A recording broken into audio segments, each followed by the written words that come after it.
మనదే కదా సంక్రాంతి, ఎరగతిద్దాం సంక్రాంతి అనేది కేవలం మన శంకర వరప్రసాద్ గారిదే కాదు. ఈ సంక్రాంతి మొత్తం మన తెలుగు పరిశ్రమది అవ్వాలని మనస్ఫూర్తిగా కోరుకుంటున్నాను.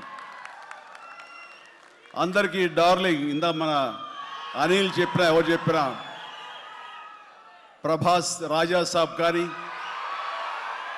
అన్నయ్య అంటూ ఆప్యాయంగా పిలిచే నా తమ్ముడు రవితేజ సినిమా కానీ, అలాగే మా ఇంట్లో సరదాగా తిరుగుతూ చిన్నప్పటి నుంచి పెరిగినటువంటి శర్వానంద్, నారే నడుమ మురారి కానీ, నాకు గురువుగా నన్ను భావిస్తూ నా శిష్యుడిగా ఉన్న నవీన్ పోలిశెట్టి, వీళ్ళందరి సినిమాలు కూడాను ఈ సంక్రాంతికి సూపర్ హిట్ అవ్వాలని, తద్వారా వాళ్ళకి విజయం లభించడమే కాదు, తెలుగు సినిమా పరిశ్రమకు, నిర్మాతలకు, బయ్యర్లకి వీళ్ళందరూ కూడా సుభిక్షంగా ఉన్నప్పుడే అదే నిజమైన సంక్రాంతి.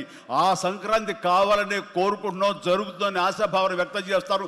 అది మీరు ఇచ్చి తీరుతారన్నటువంటి ప్రగాఢ నమ్మకం అయితే నాకు ఉన్నది.